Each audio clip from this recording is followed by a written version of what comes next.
Hi, my name's Leah Kaminsky, and I'm very honoured to be here courtesy of the Sydney Mechanics School of Arts and the Thomas Keneally Centre, which is the first lending library in Australia.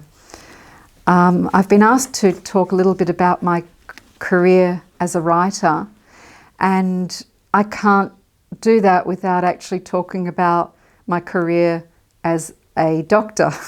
The two go hand in hand, and I think one feeds the other. Writing for me is a way, I guess, of testing my own emotional temperature when I leave the clinic.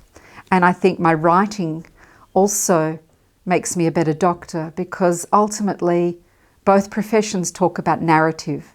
Both professions talk about story. And I think as a doctor, if you don't listen to your patient's story or narrative, narrows your world extraordinarily, and I think you miss a lot of subtext. So the same with the writer. If we miss the subtext, I think a lot of the depth of our writing is not there. So for me, they've kind of developed in parallel and hand in hand. I call myself genre fluid. I've written poetry, I've written a novel, and I'm writing another novel. I've written a collection of doctor writers trying to figure out what it is with that cross-disciplinary, why do doctors write? What is different about writing about science and medicine? So I've been exploring this most of my career, and medicine pops up in my writing all over the place, unintentionally sometimes. I think I'm very privileged. I think it's a very special place to come from for a writer. I've got endless material. I've got too much material. I don't have to go out and find it. It walks into me, and every patient is like a walking poem for me. And I owe them the duty, I think, to communicate their stories back to the world.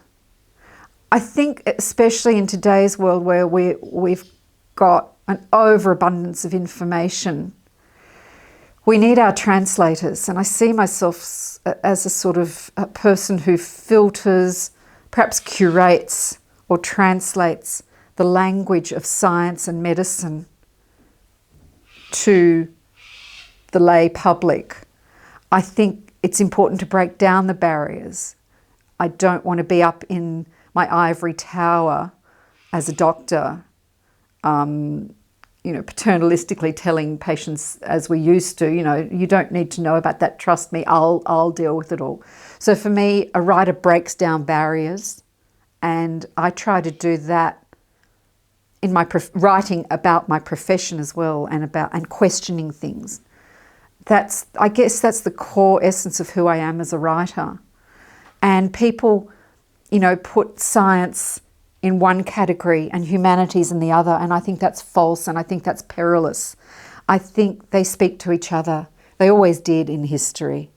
So for me, the marriage of the two is crucial. And I value it very deeply. In my novel, my last novel, The Waiting Room, the main character is a doctor. And people ask me, is that you? She's not me, but it certainly springboards off my experience as a doctor. And I worked in the Middle East for 10 years. So I write a lot about the experience of war. And my next book that's coming out next year, called The Hollow Bones, deals with the impact of pseudoscience and the perils of the marriage of science and politics set during the Third Reich. And the more I write and the more I research, the more terrifying it is to look at what's happening in society today and the resonances of my story in today's world. So for me, again, this communication, this accurate communication and representation of science and blending it with humanities is not just a whim. I think it's a mission. And I feel very something very deeply inside that this is what I'm here to do.